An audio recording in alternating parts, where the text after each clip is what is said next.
Good evening, sister, and I welcome you to our interview session. Thank you, Sister Gertrude. Welcome, sister. Like I chatted with you the last time, we want to know who you are, to tell us your name, your background, your family background, and when and how you became a religious, how you became a nun. So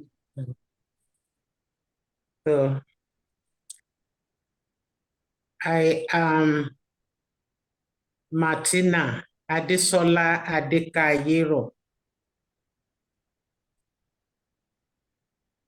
I am 70 years old. I was born on the 12th of October, 1953 in Ilawe, Ekiti State of Nigeria, West Africa. I came from a polygamous house. My father, the name of my father is James Akingbade Adekayero. The name of my mother was Madam Sunwaola Elizabeth Adekayero, both of blessed memory. I came from a polygamous house. My father had 4 wives, in which 3 are late already. Only one is still alive. It's over 100 years now. He's senior to my mother. My father was a farmer. My mother was a farmer as well as a petty trader. She used to sell kola nut and goats and chicken. I grew up in that polygamous house. My father's children, we were 18 children alive as far back as about 5 years ago, because 2 have left us to life eternal. We are 16 remaining alive. I'm the 8th position in the family. But my parents lost many children, because if all of us are to be alive, will be more than 25 children. But as today, 16 of us are alive. I started my primary education at the age of 9.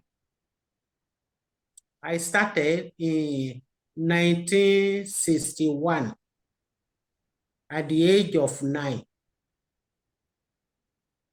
Then I went to modern school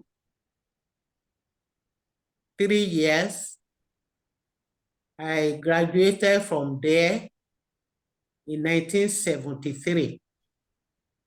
Then from there, I went to St. Pete. I worked a little. I worked briefly in St. Teresa Maternity as a health attendant. From there, I went to St. Peter's Teacher Training College in Akure in 1974 to 1978 through the help of my parish priest, Reverend Father Divine, Richard Divine. From there, I went to St.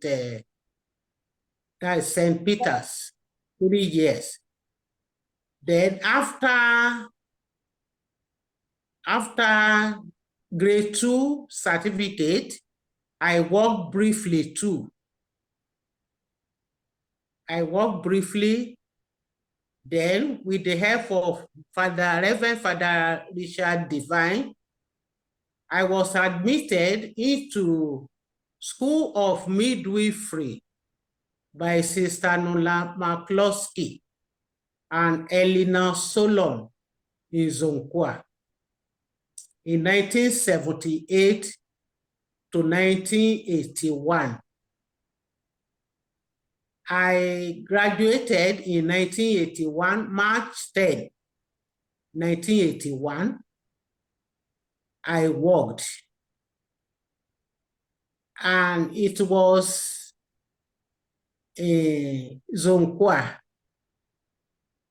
I entered religious life. In January, I was received as a postulant, January 26, 1982, in Zonkwa. And from there, I worked also in the hospital in Zonkwa, St. Louis Catholic Hospital in Zonkwa.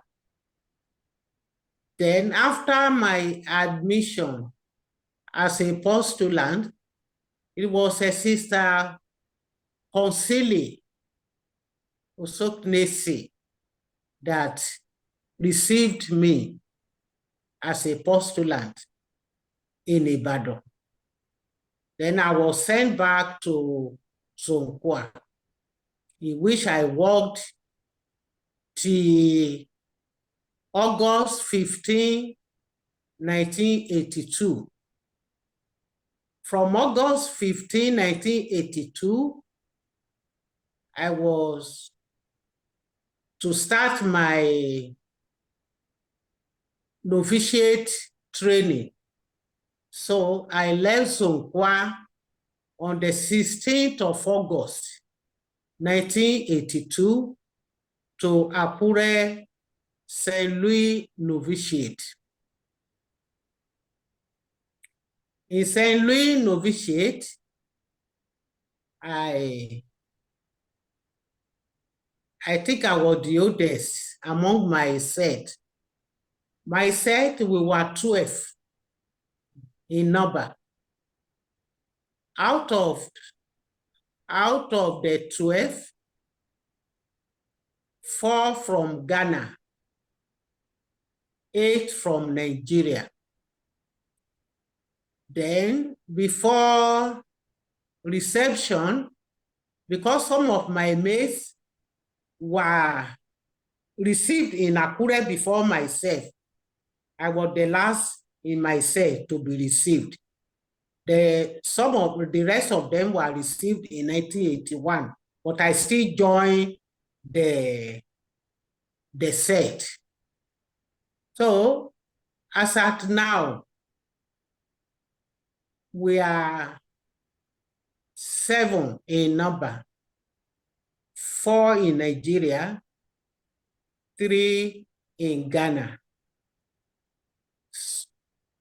2 were sent away and 1 died. So we are 7 remaining in the 4 in Nigeria, 3 in Ghana. So in 1984, 15th of, I was in the novitiate in 1984. August 15 was my first profession. August 15, 1984 was my first religious profession. And then after my profession, I was sent to Iseyin. Okay, sister, may I interrupt you a little? I'll remind you where you stopped. You talked about when you joined a series of times, the different places, and in your studies, you worked in between the number of years before you joined. And from what you have said, I could say that you had a kind of late vocation. Am I correct? Yeah. Yeah. Yes. So what is it that motivated you? What made you join the sisters after your experience and you have seen? Yes. All right.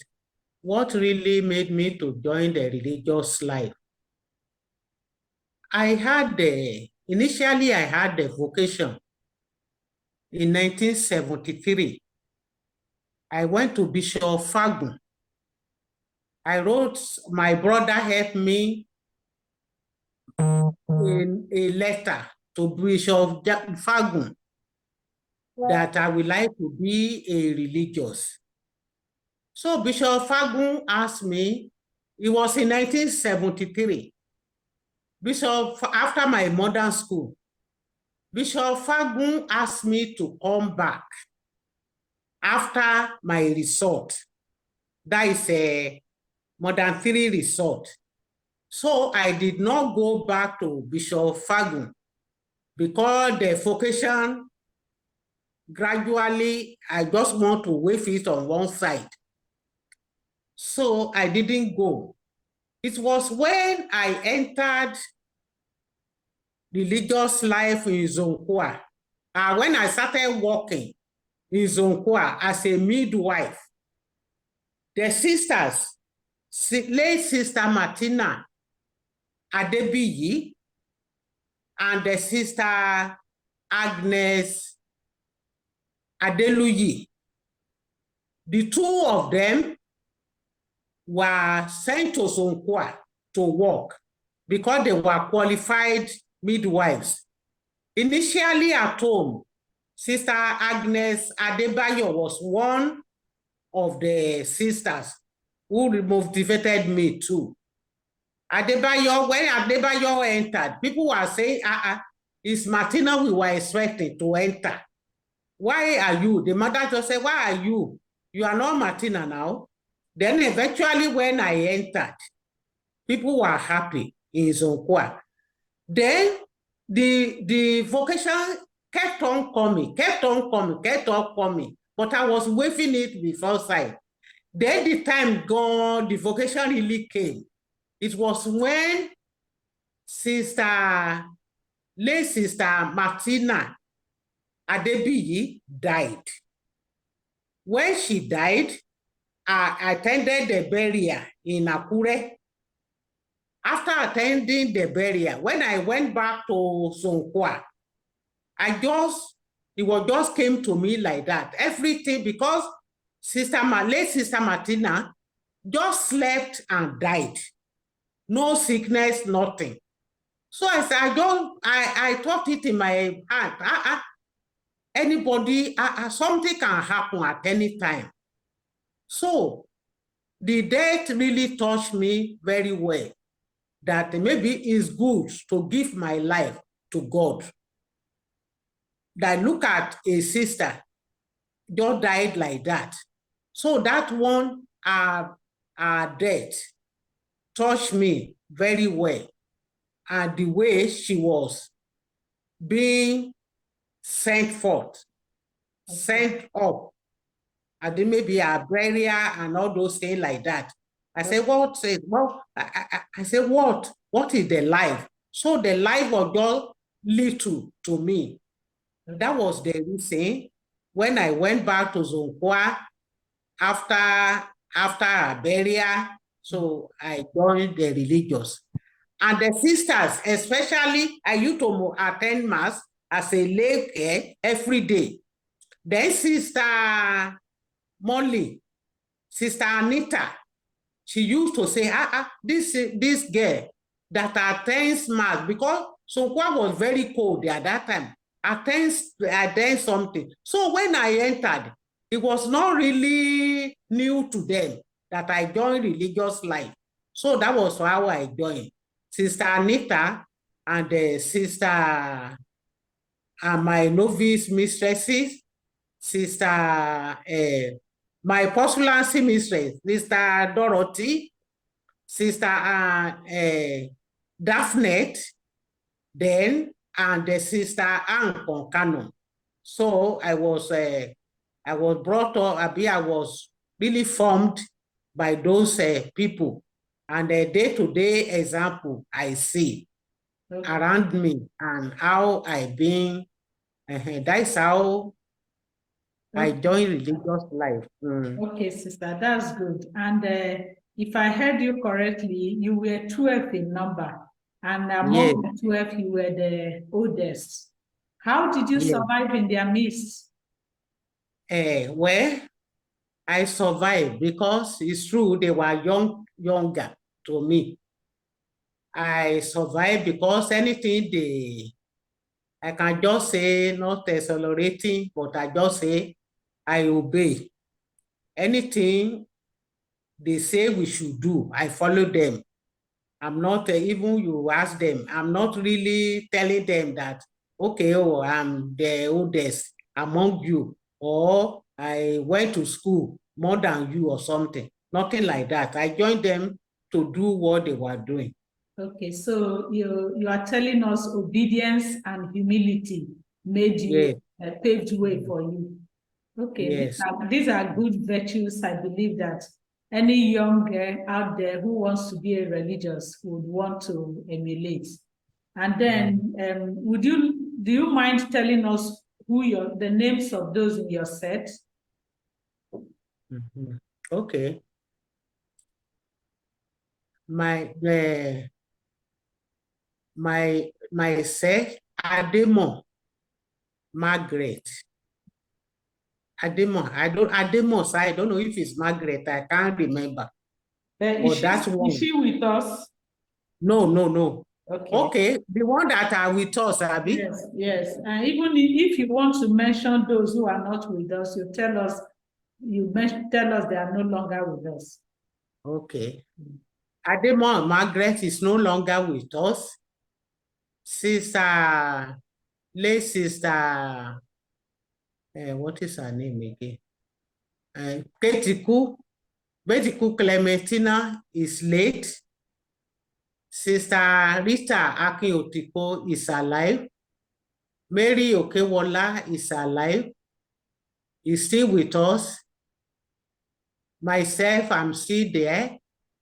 Sister Catherine Elelegu is still with us. And these are all Nigerians. Nigerians. Okay. Eli Ugome is no longer with us. Owusu Mary is still with us in Ghana. That's the one on the central leadership team. Yes, in Ghana. Then, what is her name again? Esther Aja is still with us. Sister, what is her name again? Okay, I will remember. Sister Beatrice Asamokokua is no longer with us, but is in Ghana. Okay. Then he's in Ghana. Then the other person, Sister Martha. Okay. Sister Martha is still with us. He's in Ghana too. Okay. Thank you, sister. So after your novitiate, you said you were posted to which community? Isenyi community. I was posted to Isenyi community.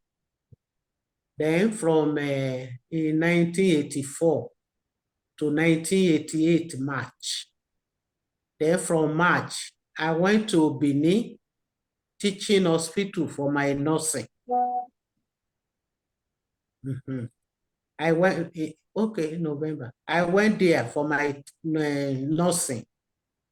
Then I left Benin in 1990, November, after my graduation.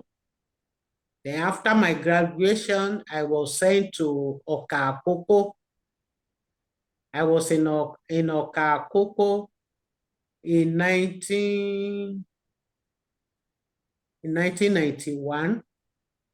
In 1991 to 1998, August.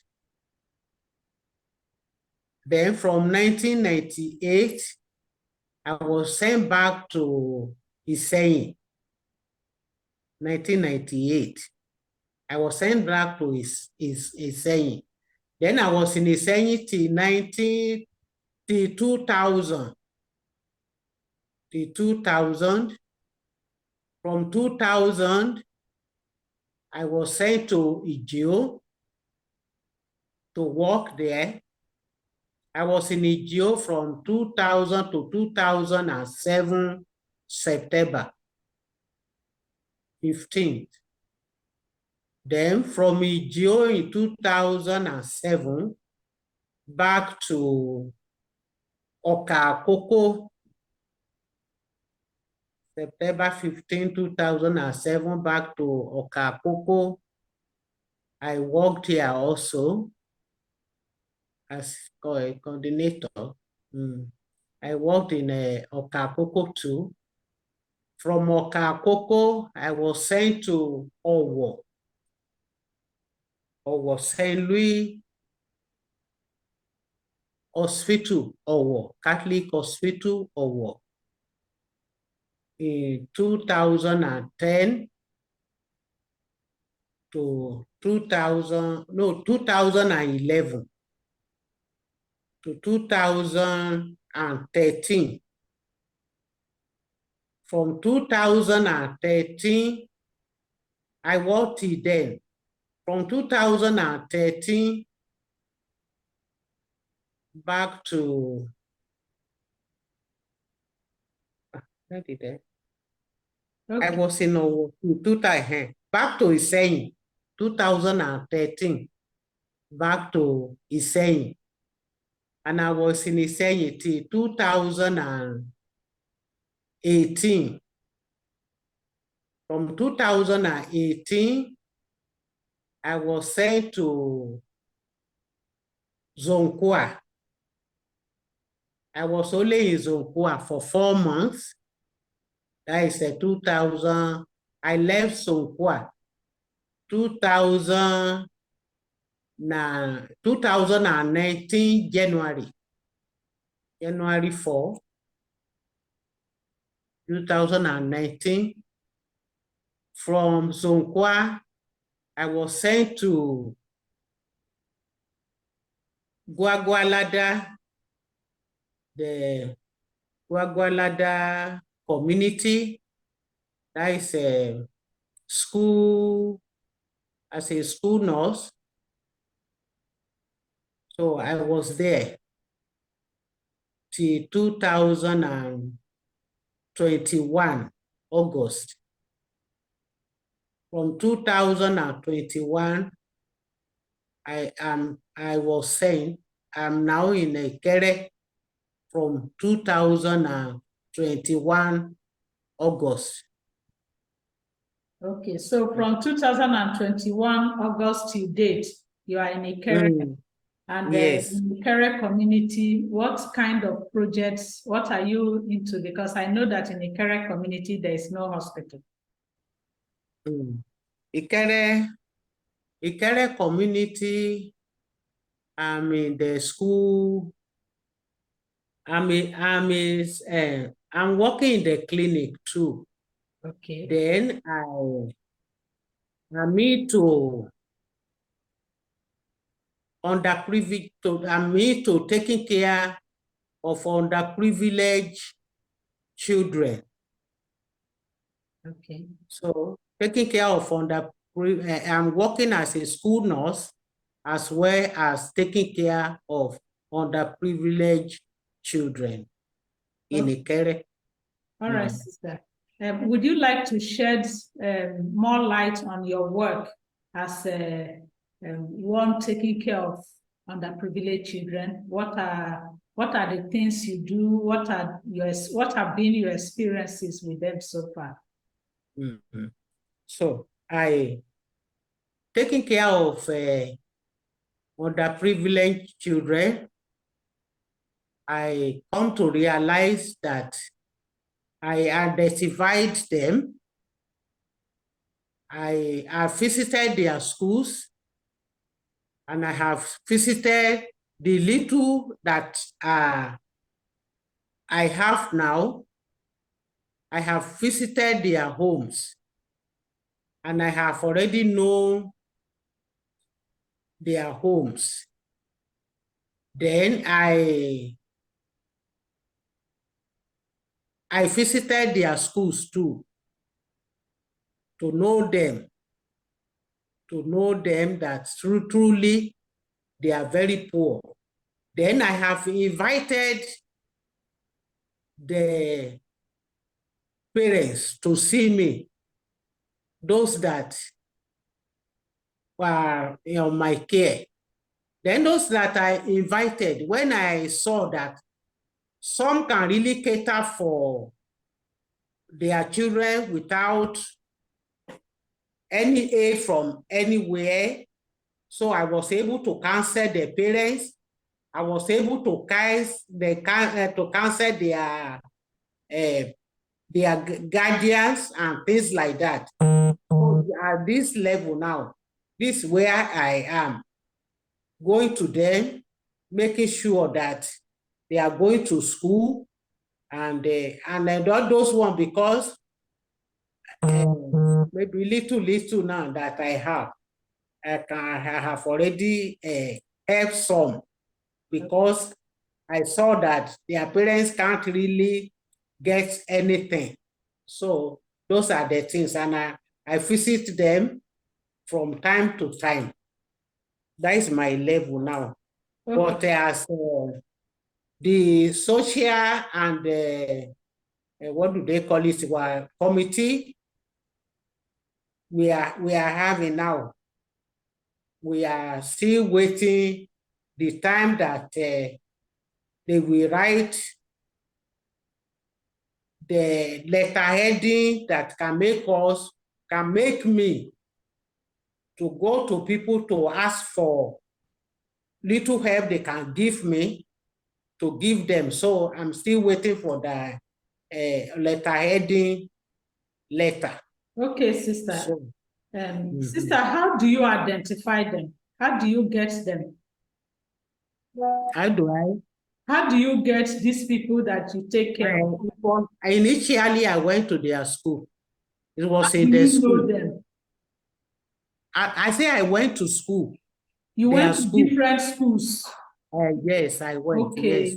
Okay. And the teachers, they were able to bring them out. There are some that some teachers are helping among them. Okay. All right, that's good. And how do you get how do you source for their funds? How do you get funds to take care? I haven't gotten any fund. Only few little I got. And I said it before, there was a girl that was very stranded like that.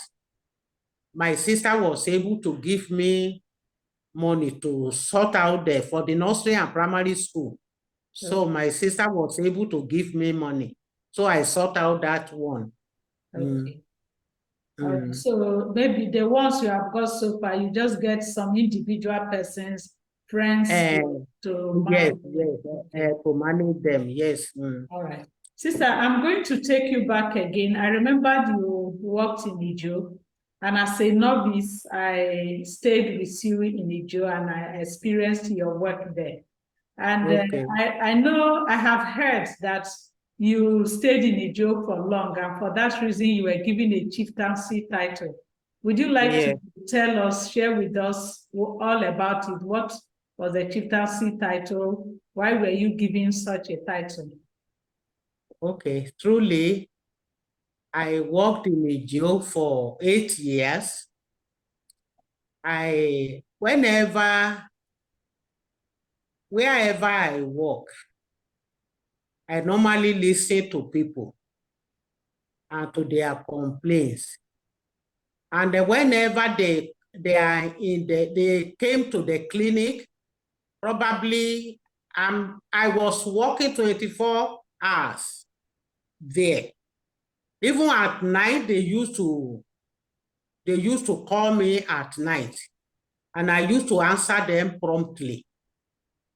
Then, no matter what I will be doing, if I'm being called, I leave that thing, I go and answer them, either for treatment or for referring them to other hospitals. They know that promptly I will answer them. I will just not waste time in answering them. The one I was able to do, I did. The one I was not able to do that was supposed to be work of hospital, I referred them. And many of them, I transported many of them to the hospital when I knew that if I refer them to hospital, they will not go. Instead of leaving them, there was even a time, was even bedroom slippers with aftermath like this, even without breakfast. I drove by myself a patient to the hospital who had a transverse baby across the tummy. That is a transverse line. So I couldn't deliver the baby because it's already transferred. That's one supposed to be operation by a doctor. So I took the patient early in the morning to Iseyin with my bedroom slippers I put on. Then I came back. Many occasions like that, I drove them. And I had this organization, charitable organization, Citizen de Paul. I started it with them when I was there. So I had to visit from one house to another. I was doing that. Even many people that they were locked up in rooms, I used to, with my members, we used to bring them out and bath them like that. And as I was doing all those things, then Oba, we used to go to Oba's house. Oba used to say, sister, I heard what the people are saying, you did so, you did so for them, and things like that. Okay. So those are the things I was doing. Little things, not big things, but just little. Okay. Then I was able to interact with them too. I able to accept them as they were. So I think that was the people needed. Yeah. Then when I was being transferred, there was this big transfer ceremony held on my behalf. And for the chieftaincy title, just to say bye-bye to Oba, the Oba just said, sister, we have to call you back to give you this title, Ìyá Àbíyè of Ìjẹ̀ó. So I said, okay. What is Ìyá Àbíyè of Ìjẹ̀ó? Ìyá Àbíyè of Ìjẹ̀ó. Ìyá Àbíyè is that somebody that takes delivery and the baby survives. Okay. That is it.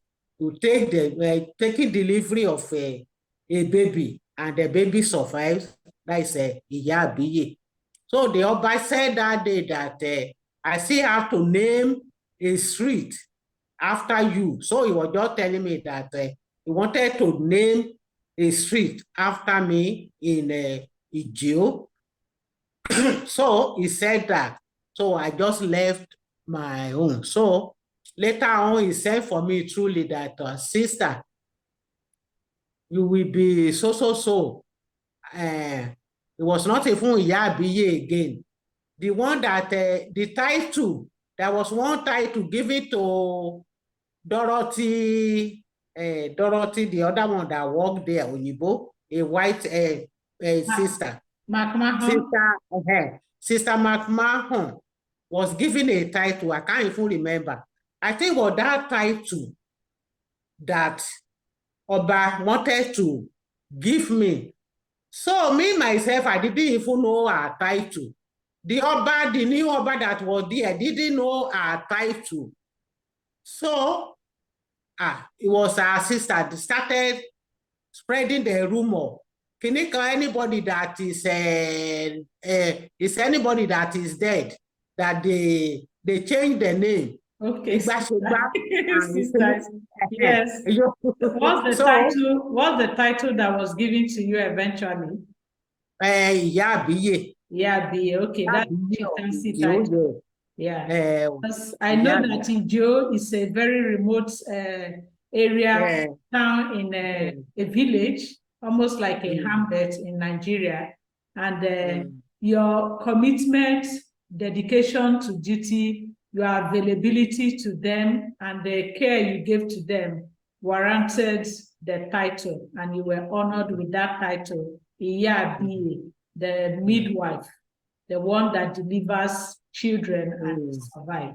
So congratulations, sister. Thank you, sister. I think that dedication has really paved way, and is an example for us, the young ones, to emulate. So thank you for your commitment and dedication. And sister, I learned recently that I wasn't there when you celebrated your 70th birthday, and it was a big celebration. Would you like to tell us how you feel at this stage of your life, 70 years in religious life? You are a religious, not 70 years as a religious, but you are 70 years old of age. How do you feel? What are your experiences so far? And what is it that is sustaining you? I know you have challenges, but what is it that is keeping you going? Okay. Thank you, sister Gertrude. Even the 70th birthday,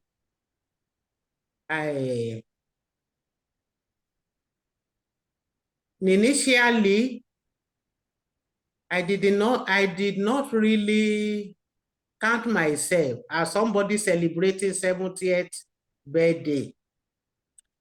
It was my sister, the one abroad, Dupe, who informed my other sister, Mary Amujo, that sister will be 70 this year. We really have to celebrate her. That is my family. Okay. And in the community, anyway, I think they were at very, very something. They were saying it. They were preparing without informing you. So they were, because one celebrated 68th Florence in the community. Okay. Then when Bishop Adekayero came for mass, he said, "Iya, when are you celebrating your birthday?" It was that one really touched me. Is it true that I'm 70? So I will be 70, so. Then he told me, asked me about the date of birth. Then I told him, that is Bishop Adekayero. Okay. The real date was on the something. Then we celebrated it. It was a simple day where the people who came. I really didn't expect people to come more, because just I was expecting 100 people, but more, about 300 people came. So with the student and my family and friends. So that was that one. Well, to be 70, well, it's good to be an age person. 70, yes. I know 70, some other people, they might be old. You will even think they are 100. And I thank God. God has kept me like this himself. And myself, I've been trying my best to tread gently. Okay. Because sometimes what I was able to do when I was 30, when I was 40 or 50, I know that I'm not really able to do them as at now, because age is coming gradually. Okay. But God, I thank God he has given me the good health. I thank him for that. So I am treading gently. So I know that life is not as before. Okay, sister. Thank you very much, sister. I must appreciate the time you have given to us and your willingness and generosity to share your life and your experience. I will ask you just one more question. What would you like to tell the future generation about religious life? So the future generation, they have to listen. I know the sisters we are having nowadays, not many of them schooled in Catholic schools, because many of them are really lacking they are really lacking behind. So during my own time, we used to say, even a young sister going somewhere may not even tell you. You may not even know.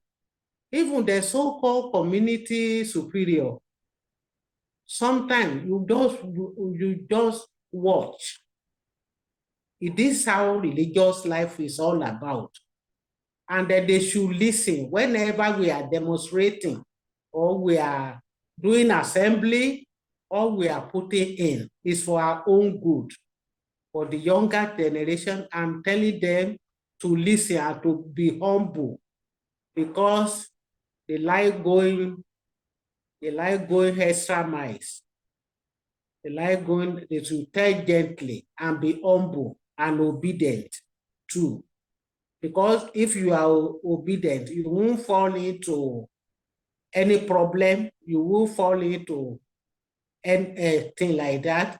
And then they should listen to corrections, because many of them, you correct them, they may not even greet you again. They may be keeping malice with you Yes. for how many weeks. That's the Jet generation. So yes. in a nutshell, you are saying the new generation, the future or the present generation and the future, we should learn to listen. We should be obedient and be humble. Thank you very much, sister. Yes. Okay. Thank you very much, sister. Yeah, we appreciate this, your availability and willingness to share. May God continue to bless you and sustain you in your vocation. And we pray that we too, coming up, we reach your age and then celebrate. And may God continue to grant you good health of mind and body. Thank you, sister, and God bless you. Thank you.